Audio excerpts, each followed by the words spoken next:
सबको जय मसीह की। परमेश्वर का धन्यवाद। एक और बार परमेश्वर ने हमें अब उसकी आराधना करने के लिए अनुग्रह दिया कि हम मिलकर परमेश्वर की आराधना और स्तुति कर सकें और उसके नाम को ऊंचा कर सकें। परमेश्वर की दया से, परमेश्वर के अनुग्रह से हमें एक और दिन दिया कि हम परमेश्वर के नाम की महिमा कर सकें। और ये दुनिया में बहुत लोग हैं जो आज से पहले इस दुनिया में थे लेकिन आज इस दुनिया में नहीं है। इसलिए हमारे लिए सौभाग्य की बात है कि हम जिंदा हैं तो परमेश्वर की आराधना और भक्ति और स्तुति करने के लिए। तो एक छोटी प्रार्थना करें ताकि आज के वचन को हम मनन करेंगे। स्वर्गीय पिता, एक और बार हम दिल की गहराइयों से तेरे पास आते। आज का दिन आपकी कृपा, दया और आपके अनुग्रह से हमें मिला है।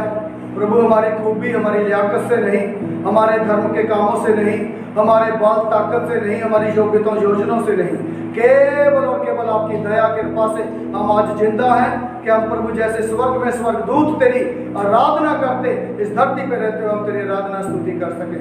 आगे तेरे वचन के लिए प्रभु हम धन्यवाद देते। जब हम तेरा वचन मनन करने के लिए जाते, तेरा वचन हमारे जीवनों से बोले, बातचीत करे और तेरे वचन के सामने हम अपने आप को समर्पण करते, हमारे जीवनों में हस्तक्षेप करे और प्रभु हमारे जिंदगियों में 30 गुना नहीं, 60 गुना नहीं, बल्कि 100 गुना करके फलवान करे। आदर सब आपको देते हुए प्रार्थना प्रभु यीशु के नाम से मांगते हैं, आमीन। परमेश्वर का धन्यवाद। पिछले हफ्ते जितने लोगों ने मुझे ऑनलाइन देखा या फिर फेसबुक पे, यूट्यूब पे इस संदेश को सुना, और उन सब लोगों को मालूम है हमने एक जो टॉपिक शुरू किया, एक सब्जेक्ट शुरू किया, बढ़ोतरी का जीवन, ग्रोइंग लाइफ, कैसे हम बढ़ सकते हैं। और इस टॉपिक को मैंने इसलिए शुरू किया ताकि इस बात का हमें पता चले हम रुकने के लिए नहीं बनाए गए बल्कि हम बढ़ने के लिए बनाए गए हैं। चाहे पेड़ पौधे हैं, जीव जंतु है, चाहे जानवर हैं, हर एक चीज जिसमें प्राण है, जिसमें जान है, वो बढ़ती है। केवल मृत्यु लोग, जो मरे हुए लोग हैं, जिनके अंदर जीवन नहीं है, केवल वो चीजें नहीं बढ़ती, लेकिन जिनमें जान है, प्राण है, वो हर एक चीज बढ़ती है। इसलिए यूहन्ना 10:10 में लिखा है, शैतान या चोर किसी और काम के लिए नहीं बल्कि चोरी करने के लिए आया। यीशु मसीह बोलते हैं वो नाश करने, हत्या करने, घात करने के लिए आया, लेकिन मैं इसलिए आया हूं ताकि तुम जीवन पाओ और बहुतायत का पाओ। क्योंकि यदि जीवन है तो बढ़ेंगे, यदि जिंदगी है तो बढ़ेंगे, यदि जान है तो बढ़ेंगे। लेकिन बहुत लोग जिनमें जीवन है वो बढ़ते नहीं है। इसका मतलब उनके अंदर जीवन नहीं है, वो मृत लोग हैं, मरे हुए लोग हैं, डेड लोग हैं। क्योंकि जीवन जिनमें होगा वो तो बढ़ेंगे। और मैं चाहूंगा आज मेरे साथ इस दूसरे पद के ऊपर हम मनन करेंगे। पहला यूहन्ना 5 उसका 12 को पढ़ेगा जल्दी से। जिसके पास पुत्र है, जिसके पास पुत्र है, उसके पास जीवन है, उसके पास जीवन है। और जिसके पास परमेश्वर का पुत्र नहीं, परमेश्वर का पुत्र मतलब यीशु, जिसके पास यीशु नहीं है उसके पास जीवन भी नहीं है, उसके पास जीवन। बाइबल हमें साफ साफ बताती है जिसके पास यीशु मसीह है उसके पास जीवन है, और जिसके पास यीशु मसीह नहीं है उसके पास जीवन भी नहीं है। और यदि जीवन है, यीशु है, तो बढ़ेंगे, उन्नत होंगे, फलवंत होंगे। आज जिनके पास यीशु नहीं है उनके पास जीवन नहीं है, मेरी बाइबल बताती। तो फिर कैसे वो खाते पीते हैं यदि जीवन नहीं है? तो कैसे वो बढ़ते फूलते हैं, और कैसे वो चांद पे पहुंच गए हैं, कैसे वो खेल कूद करते, कैसे वो गाते हैं यदि उनके पास जीवन नहीं है? जरूर बहुत अमीर आदमी हो सकते हैं, बहुत धनवान आदमी हो सकते हैं, बहुत धन संपत्ति वाले लोग हो सकते हैं, लेकिन मेरी बाइबल बताती है वो लोग मुर्दा लोग हैं। जिनके पास यीशु नहीं है, जरूर धन संपत्ति उनके पास होगी, जरूर उनके पास ऐशो आराम की सुविधाएं होगी, जरूर उनके पास सब पैसा होगा। दुनिया में हो सकता है वो बहुत अमीरों की दृष्टि में, अमीरों की सूची में हो, लेकिन मेरी बाइबल बताती है वो लोग मुर्दा लोग हैं। जिनके पास यीशु नहीं है उनके पास वो मुर्दा है, जिनके पास यीशु है वो उनके पास जीवन है। हालेलुया। हम ब्लेस्ड लोग हैं, आशीष में लोग हैं, जिनके पास यीशु है। हो सकता है धन संपत्ति हमारे पास नहीं होगी, हो सकता है कोई बहुत बड़ा प्रॉपर्टी हमारे पास नहीं होगी, हो सकता है कोई ऐशो आराम की गाड़ी बंगला मोटर हमारे पास नहीं होगी, लेकिन हमारे पास यीशु है। हालेलुया।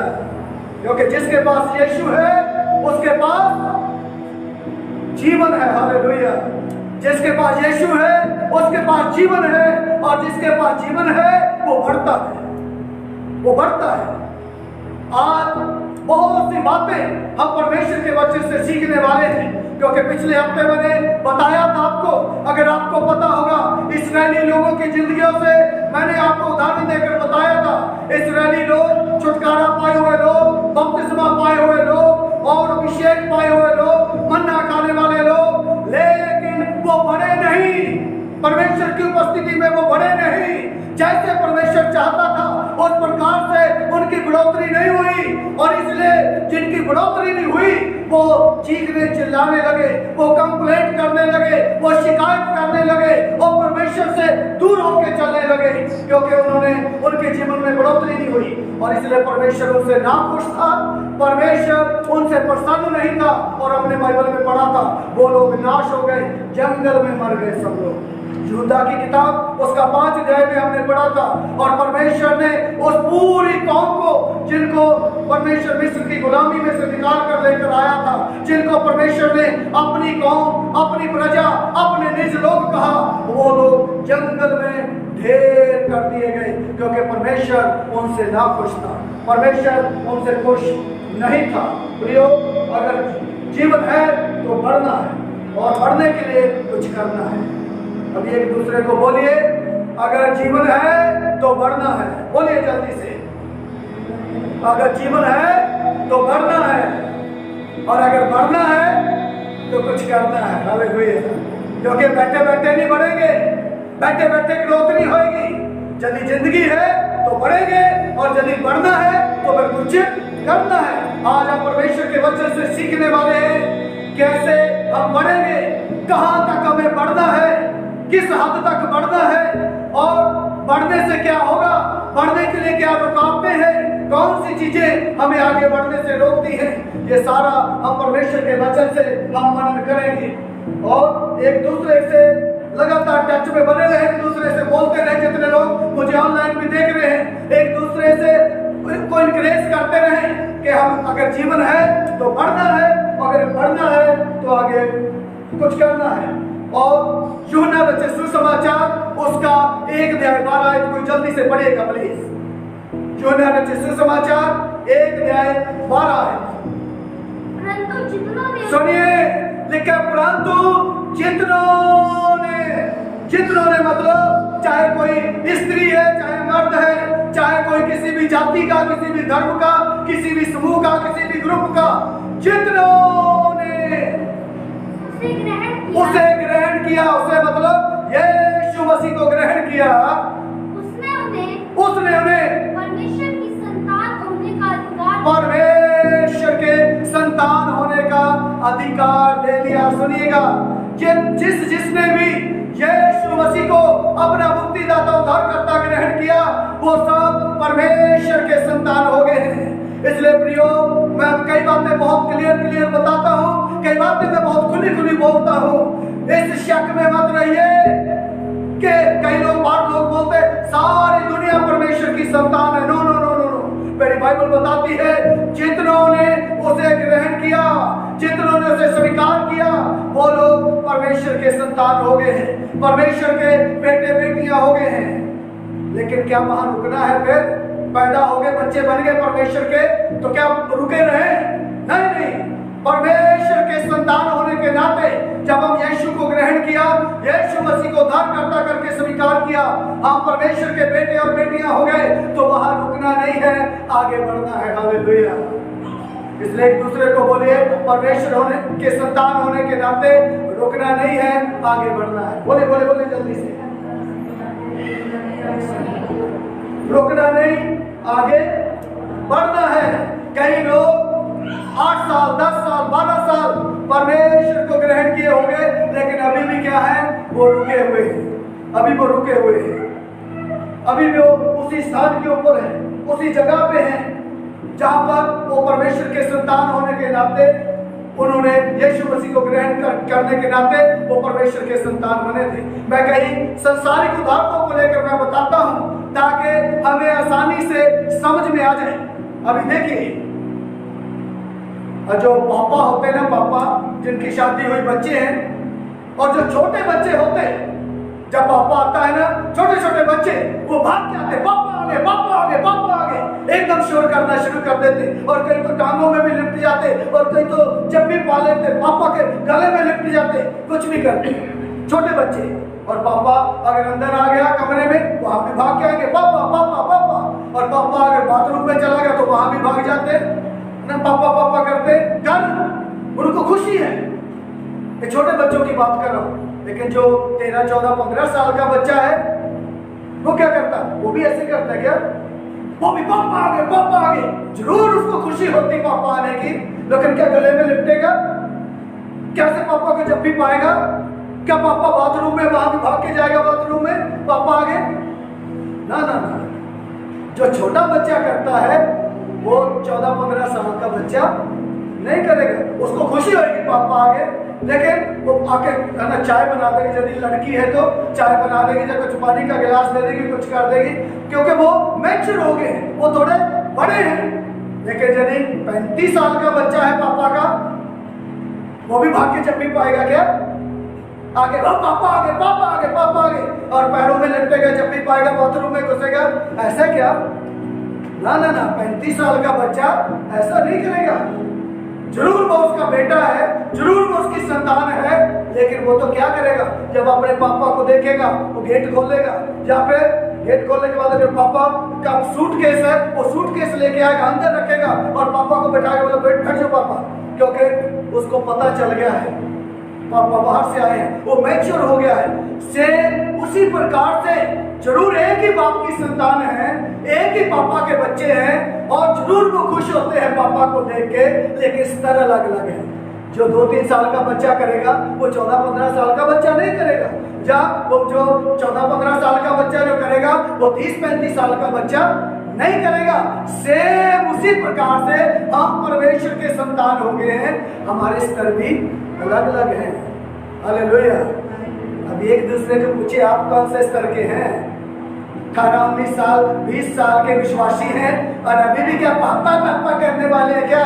इधर आगे चर्च में बस उसके बाद चले गए, थोड़ा सा हिला दिए हाथ पैर से, और उसके बाद चले गए। क्या उसी स्तर के हैं, या फिर पापा की दिमाग को, उसके अंडरस्टैंडिंग को, उसके बिजनेस को, उसके कामकाज को समझने लगे?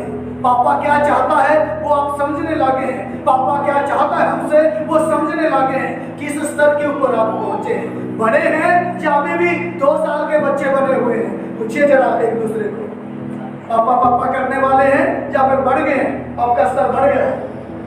कौन से स्तर में है? सुनिए, जरूर हमने यीशु को ग्रहण किया, परमेश्वर के संतान हो गए, परमेश्वर के बेटे बेटियां हो गए, परमेश्वर के बच्चे बन गए, लेकिन अभी हम वहां रुकना नहीं है, हमें बढ़ना है। और कैसे बढ़ना है? उसको आपको बनाने के लिए परमेश्वर ने कुछ इंतजाम करके रखा है। ऐसा नहीं है, परमेश्वर ऐसा नहीं छोड़ देता ठीक है अपने आप बढ़ जाओ। परमेश्वर ने आपको बढ़ाने के लिए, आपकी बढ़ोतरी के लिए परमेश्वर ने एक बहुत सुंदर इंतजाम करके रखा है। देखिएगा वो इंतजाम क्या है। इफिसियों की किताब 4 अध्याय 11, 12, 13 आज को पढ़िएगा। इफिसियों की किताब 4 अध्याय 11, 12 और 13 आयत ऊंची आवाज में पढ़िएगा। सुनिए ध्यान से, उसने कुछ को प्रेरित नियुक्त करके, कुछ को भविष्यवक्ता नियुक्त करके, कुछ को सुसमाचार सुनाने वाले नियुक्त करके, कुछ को रखवाले मतलब पास्टर नियुक्त करके, और कुछ को टीचर उपदेशक नियुक्त करके दे दिया। किस लिए दिया? ये 5 प्रकार के लोग आपके ऊपर नियुक्त किए गए, आपके लिए दे दिए। इसलिए जिससे पवित्र लोग सिद्ध हो जाए और सेवा का काम किया जाए, और मसीह की देह जो मैं और आप हैं उन्नति पाए। जब तक कि हम कब तक? एक मसीह की उन्नति पाए जब तक कि हम सबके सब सबके सब विश्वास और परमेश्वर के पुत्र की पहचान और परमेश्वर के पुत्र की पहचान में एक ना हो जाए और एक सिद्ध मनुष्य ना बन और एक सिद्ध मनुष्य ना बन जाए और मसीह के पूरे ढील-ढाल तक ना बढ़ जाए। ना बढ़ जाए। कहाँ तक बढ़ना है? पूरे हमारे यीशु मसीह की ढील-ढाल तक बढ़ना है। और उसको बढ़ने के लिए एक इंतजाम करके रखा है। और वो इंतजाम क्या है?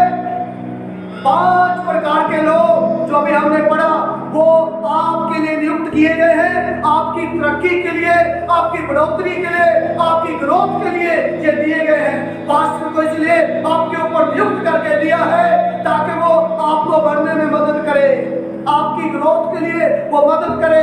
इसलिए वो बार बार टोकता बाइबल पढ़ना है, इसलिए वो बार बार टोकता प्रार्थना करना है, इसलिए वो बार बार बोलता संगति में बने रहना है, इसलिए वो बार बार बोलता उपवास करिए। कारण क्योंकि वो आपको बढ़ाना चाहता है, ना केवल आत्मिक रूप में बल्कि कई बार पास्टर बोलते हैं दशमांश देना है, भेंटें देनी है। कारण वो आपको पैसे में भी बढ़ते हुए देखना चाहता है। हर प्रकार से वो चाहता है आप ग्रोथ करें, बढ़ोतरी करें, तरक्की करें। लेकिन कई लोग नहीं बढ़ते हैं। इतना बोलने के बावजूद भी बाइबल पढ़िए, प्रार्थना कीजिए, संगति कीजिए, उपवास कीजिए, प्रभु से लिपटे रहिए। इतना बोलने के बावजूद भी कई लोग नहीं बढ़ते। इसका मतलब आपने ना तो परमेश्वर के दासों की बात को सुना है और ना ही आपने प्रभु को अनुमति दिया है कि वो आपकी जिंदगी में काम करे, आपको बढ़ने में मदद करे, आपकी ग्रोथ करने के लिए मदद करे, आपकी उन्नति और तरक्की होने के लिए प्रभु आपकी मदद करे। आपने परमेश्वर को अनुमति नहीं दिया है। सुनिए ध्यान से, आपने प्रभु को अनुमति नहीं दिया है आपकी ग्रोथ हो सके। आप एक स्थान के ऊपर रुके हुए हैं। मालूम है जो पानी रुका रहता है क्या होता है उसका? हेलो, सड़ जाएगा, बदबू आ जाएगी। यदि आपके जीवन रुक गए, आपने यीशु को ग्रहण किया मजबूरी में, क्योंकि पत्नी ठीक होगी, निसौनी ठीक होगी, कुछ और चमत्कार हो गया, इसलिए यीशु को ग्रहण कर लिया मजबूरी में। अभी आप रुके हुए हो। यदि रुके हुए हैं तो बदबू आएगी आपकी जिंदगी से, बदबू आएगी आपकी लाइफ से, क्योंकि आप बढ़ नहीं रहे, रुक गए। प्रभु रुकने के लिए नहीं बुलाया है। 5 प्रकार के लोगों को आपको दिया। इसलिए बहुत बार मैं इधर ऐसे लोगों को बुलाता प्रचार के लिए ताकि आपकी ग्रोथ रुके ना, आपकी उन्नति हो, आपकी तरक्की हो और आप लगातार आत्मिक जीवन में बढ़ सको। इसलिए बार बार आपकी उन्नति तरक्की के लिए हम ऐसा प्रयास करते हैं और इसलिए हम चीख के प्रचार करता और इसलिए ऐसा सॉलिड खुराक जो है वचन की मैं आपको देता हूं। प्रभु का धन्यवाद हो। कारण ताकि आप रुक ना जाए। आपको मैं छोटा छोटा सेरेलेक नहीं देता, मैं क्या देता हूं? हेलो, सॉलिड खुराक देता हूं, सॉलिड जो आप चाहिए बढ़ने के लिए, ताकि हड्डियां मजबूत हो, स्पष्ट हो और जल्दी से हम ग्रोथ करें। इसलिए वो खुराक देता हूं मैं वचन की। लेकिन कई लोग नहीं बढ़ते। आगे बढ़िएगा 14-15। ताकि हम आगे को बढ़ देखो क्यों बढ़ना है, क्यों बढ़ना है वो ध्यान से सुन लीजिएगा। क्यों बढ़ना है? ताकि हम आगे को बालक ना रहे, इसलिए बढ़ना है। जो मनुष्य की ठग विद्या और चतुराई से, जो मनुष्यों की ठग विद्या और चतुराई से, उनके भ्रम की युक्तियों में और उनके उपदेश जो भ्रम करने वाले प्रचार, हर एक झोंके से उछाले और इधर उधर घुमाए जाते हैं। आज दुख की बात है, कई लोग बड़े दावा करते हमें मसीह में 10 साल हो गए, हमें मसीह में 15 साल हो गए, लेकिन क्या वहां मनुष्यों की ठग विद्या और उनकी चतुराई और भरमाने वाले उपदेश, उनमें फंस ना जाओ। इसलिए बालक बने ना रहो। समझो कौन सा प्रचार सच्चा है, कौन सा प्रचार ठीक नहीं है, कौन सच्ची प्रभु की ओर से भविष्यवाणी है और कौन सी अपनी मर्जी से है। इसलिए बढ़ना है इन ठग विद्याओं से बच सके। यदि बच्चे रहेंगे, बच्चे को तो कोई भी टॉफी लेके अपने पीछे लेके जाएगा। बड़े को जो टॉफी लेके कोई अपने पीछे लेके जाएगा क्या? नहीं। इसलिए बोलता है परमेश्वर का वचन, आगे को बच्चे ना बने रहे, आगे को बालक ना रहे। आज दुख की बात है, 8 साल 10 साल 15 साल 16 साल विश्वास में हो गए, कोई भी व्यक्ति आके भविष्यवाणी करेगा उसके पीछे भाग लेते, अरे भविष्यवक्ता है।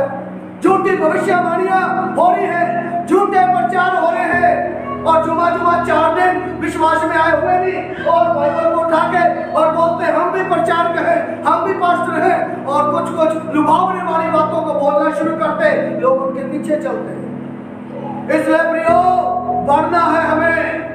क्यों बढ़ना है? ताकि आगे को हम आगे को बालक ना रहे। कई जगह मैंने अभी विजिट किया, वो तेरे एक भविष्यवक्ता आया था और वो तो आंखें बंद करके हमें बता रहे तुम्हारे घर में पीला रंग हुए, तुम्हारे घर में सफेद रंग हुए, ऐसी बातों को बोलते हैं। अरे बचाए मनुष्यों की ठग विद्याओं से, झूठे उपदेशों से, झूठी भविष्यवाणियों से कब बचोगे? जब आप बच्चे नहीं रहोगे, जब आप बालक नहीं रहोगे, जब आप मैच्योर हो जाओगे। किसी के भी पीछे कोई भी टॉपिक देगा आपको अपने पीछे लगाएगा। इसलिए प्लीज बने, विरोध करें, बच्चे बने ना रहे। इसलिए बढ़ना है, आगे बढ़ेगा। क्यों बढ़ना है आपको पता चलेगा। गलातियों की किताब 4 अध्याय 1 पद, जल्दी से। गलातियों की किताब 4 अध्याय उसका 1 पद।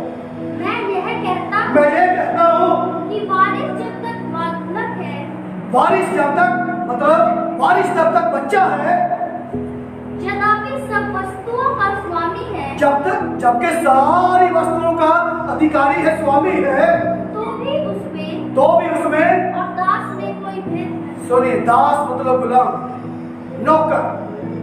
यदि घर का मालिक बच्चा है ना, मान लीजिए मेरा बच्चा है, यदि वो छोटा बच्चा है तो उसमें और गुलाम में कोई भी फर्क कोई फर्क नहीं है। गुलाम में और छोटे बच्चे में कोई फर्क नहीं है। इसलिए तो बढ़ना, ताकि हमें एक फर्क नजर आए। यदि अभी भी किसी ने भी प्रचार किया पीछे भाग लिए, किसी ने भी भविष्यवाणी की पीछे भाग लिए और झोंकों की तरह लिखा हिलाए जाते हैं, कभी इधर कभी इधर कभी इधर कभी इधर, यदि हिलाए जाते हैं झोंकों के द्वारा, अभी भी बच्चे हो, बड़े नहीं हो, बढ़ोतरी नहीं हुई है, ग्रोथ नहीं हुई है।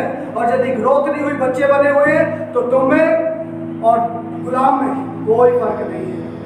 अभी मैं बता रहा हूं, आपको अच्छे से समझ में आएगा क्यों बढ़ना है। मान लीजिए आपके पास गाड़ी है,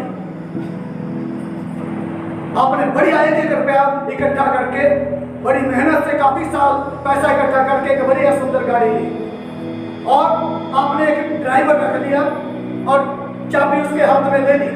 बोले मैं जब भी कहीं जाऊंगा आऊंगा और आपने मुझे लेके जाना है। और उसके बाद एक दिन ड्राइवर गाड़ी लेकर गया और उसने फटाक करके ठोक दी। क्या करोगे आप? आपने मेहनत से 1-1 रुपया इकट्ठा करके गाड़ी खरीदी है, लेकिन ड्राइवर ने ठोक दी। सोचो कि चलो कोई नहीं, ठोक दी तो ठोक दी, ऐसा क्या?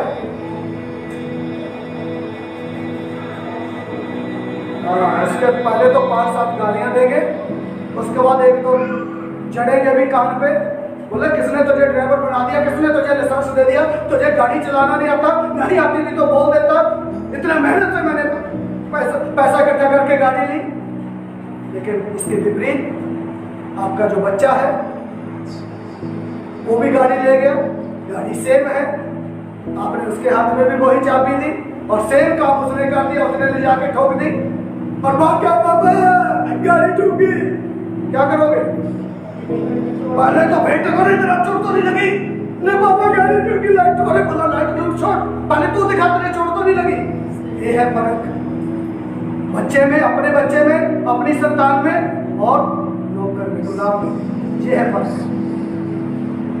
अब मान लीजिए थोड़ा सा और क्लियर होगा, आपका बच्चा 12 साल का है और आपने गाड़ी खरीदी है और पैसा भी लगाया है और आपका बच्चा भी है, आपने उसको दे दिया, जब मिले बेटे सड़क पे ले जा और उधर लेके जा, कुछ लेके आ बाजार से। रास्ते में पुलिस ने रोक लिया,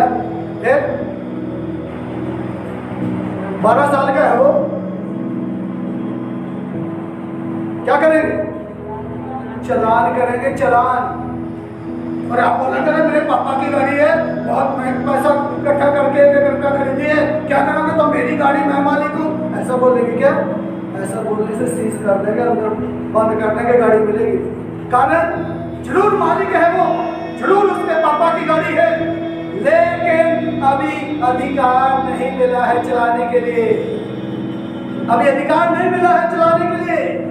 जब तक अधिकार नहीं मिलेगा तब तक चला नहीं सकता। जरूर पावर है, सामर्थ्य है, वो मालिक भी है, लेकिन अभी अधिकार नहीं है, क्योंकि अधिकार 18 साल का होने के बाद ही मिलेगा।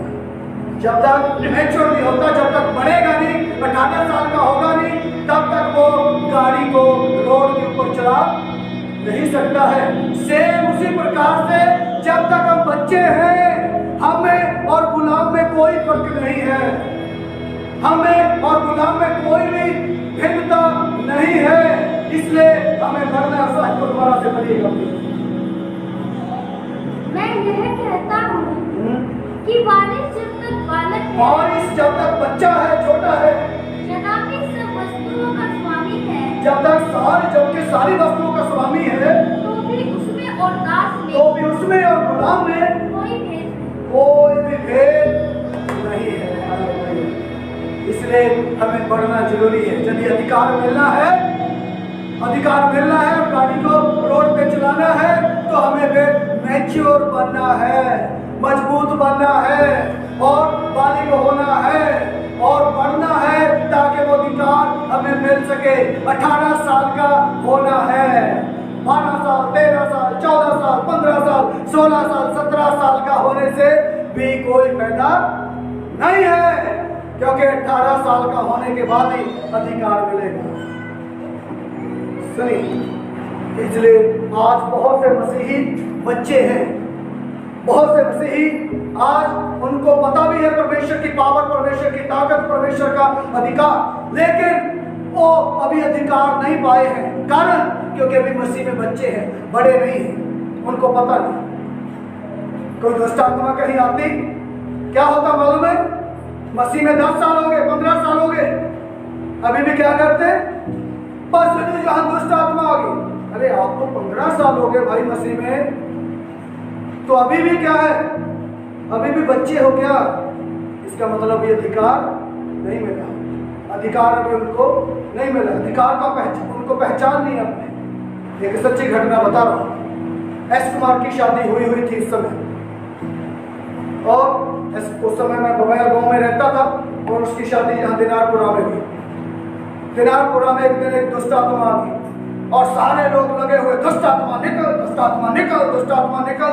दुष्ट आत्मा तो जा नहीं रही, पसीनों पसीनी, अन्य भाषा भी बोल रहे, दुआ भी कर रहे, सब कुछ कर रहे, दुष्ट आत्मा हंसे जानी नहीं। वो परेशान हो, तभी उसने एक बात बोली, बोले कल यहाँ एक व्यक्ति आएगा, यदि वो दुआ कर देगा मुझे जाना पड़ेगा। वो हैरान हो गए, बोले कल कौन आएगा? बोले कल जब आएगा तुम्हें पता चलेगा।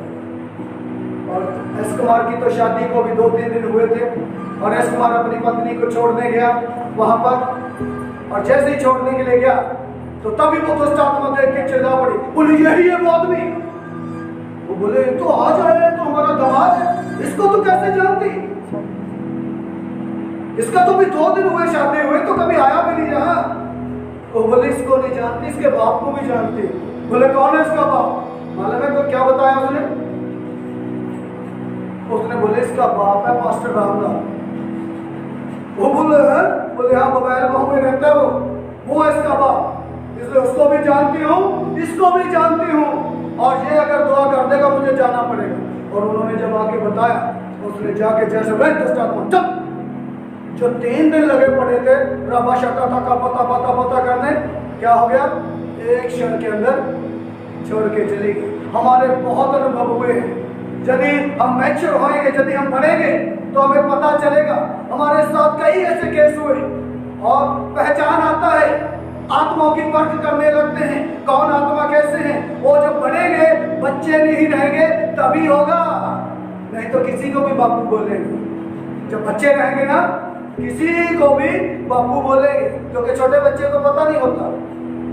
एक पास्टर की घटना मैं बता रहा हूँ। वो पास्टर अपने पास बच्चों को रखते के नाथालय चलाते, और एक दिन कोई नए बच्चे को उनके वहाँ छोड़ गया। बोला जी हमारे बच्चे को आप पाल लो, आप तो 300 बच्चों को पाल रहे हो। तो उसने बोला छोड़ दो, चलो ठीक है, ये भी जहाँ पाल जाएगा। लेकिन वो पास्टर थोड़ा अंदर गया, वो बच्चा वहाँ से खिसक गया। उन्होंने सब जगह ढूंढा, कहीं नहीं मिला, बड़े परेशान हो गए। और परेशान होते थे, किसी ने बताया वो ड्राइवर के घर में है वो बच्चा।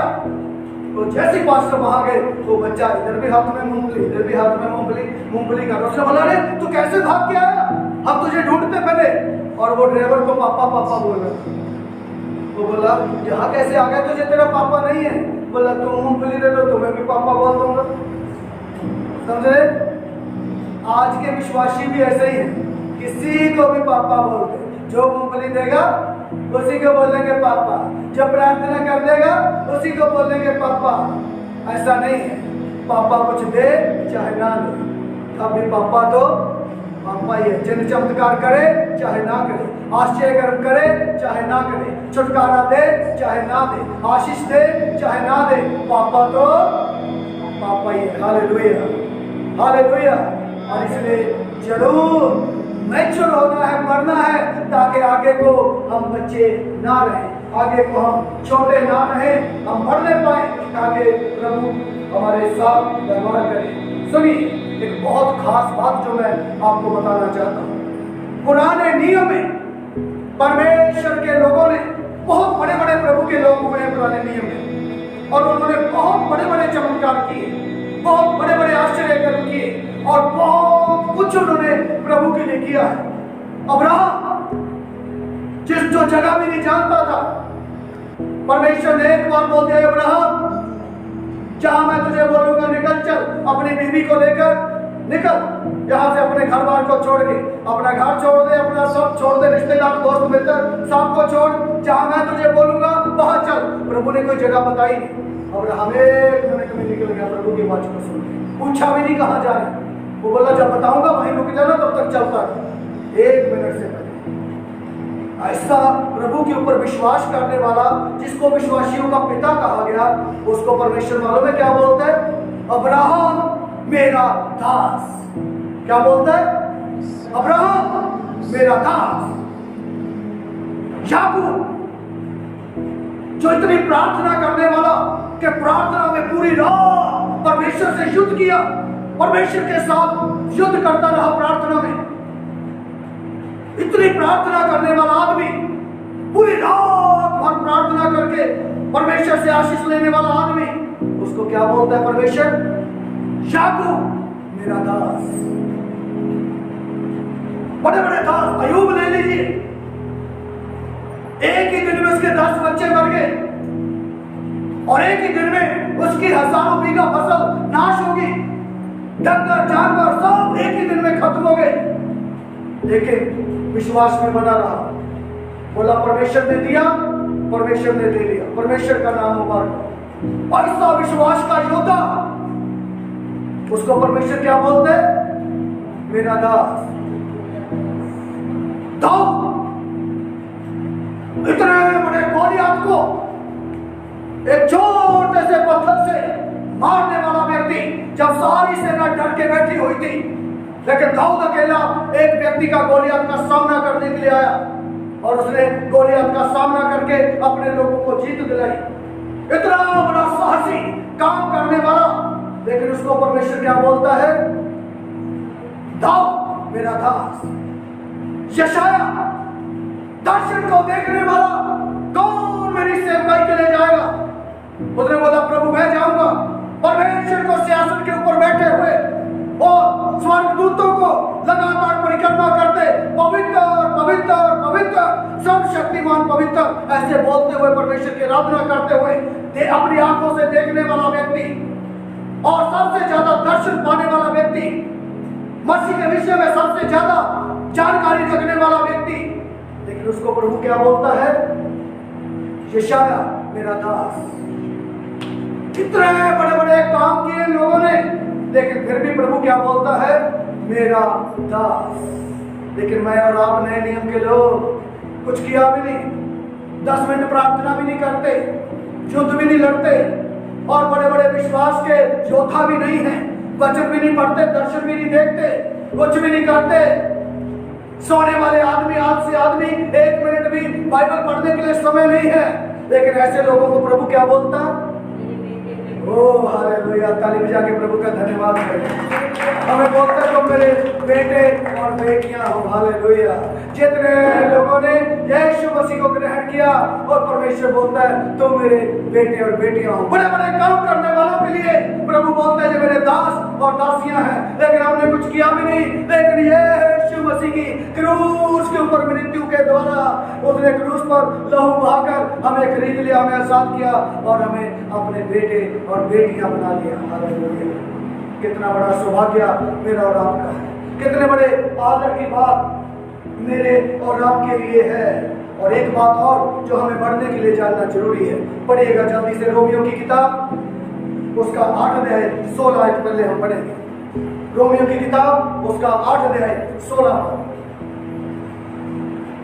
आत्मा आप ही हमारी आत्मा के साथ गवाही देता आत्मा आप ही हमारी आत्मा के साथ गवाही देता है कि हम परमेश्वर की संतान हैं। कि हम कौन हैं? परमेश्वर की कि हम परमेश्वर के संतान हैं। हालेलुया।